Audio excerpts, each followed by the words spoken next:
Tirupati Amaravati మహాసభపై YCP విమర్శలు గుప్పించింది. పాదయాత్ర జరిగింది capital కోసం కాదని క్యాపిటలిస్టుల కోసమని దేవా చేసింది. వైసీపీ ప్రభుత్వం 3 రాజధానులకి కట్టుబడిందని మరోసారి తేల్చి చెప్పింది.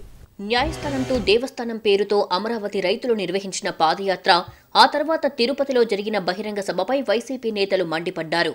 ఉత్తరాంధ్ర, రాయలసీమపై దండయాత్ర చేసినట్లు పాదయాత్ర చేశారని, విశాఖ పరిపాలనా రాజధానిగా ఉంటే చంద్రబాబుకు వచ్చిన నష్టమేంటని ప్రశ్నించారు. బీజేపీ నేతలు స్కామ్ అని చెప్పి ఎలా అమరావతి సభకు హాజరయ్యారని ప్రశ్నించారు వైసీపీ ఎమ్మెల్యే అమర్నాథ్. విశాఖపై చంద్రబాబు విషం చిమ్ముతున్నారని అన్నారు. నాకు అమరావతి తప్పితే ఇంకేం వద్దు. నాకు 29 గ్రామాలు, నా 33,000 ఎకరాలు, నా భూములు, నా రియల్ ఎస్టేట్. మీ అందరికీ ఈరోజు తెలియజేస్తా ఉన్నాం, ఇది స్టేట్ క్యాపిటల్ కోసం చేసినటువంటి పాదయాత్ర కాదు. ఇది రియల్ ఎస్టేట్ కోసం చేసినటువంటి క్యాపిటలిస్టులు చేసినటువంటి పాదయాత్ర.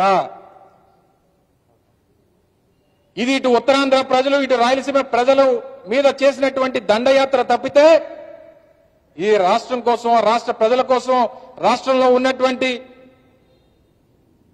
ప్రయోజనాల కోసం చేసినటువంటి పాదయాత్ర కాదు ఇది.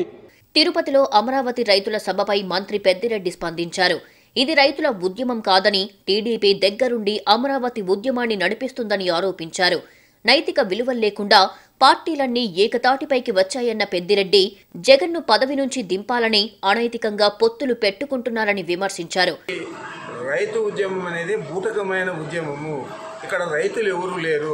ఇక్కడ అంతా కూడా అక్కడ భూములు కొన్న వ్యక్తులు, ఆ భూముల మీద రేట్లన్నీ పడిపోయినాయనే నిరాశతో, నిస్పృహతో ఈ పాదయాత్ర చేశారు.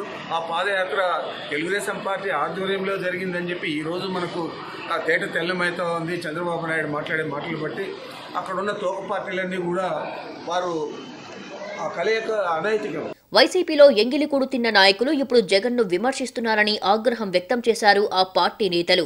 ఎట్టి పరిస్థితుల్లోనూ 3 రాజధానులకే కట్టుబడి ఉన్నామని, త్వరలోనే 3 రాజధానుల బిల్లు అసెంబ్లీలో పెడతామని తేల్చి చెబుతున్నారు.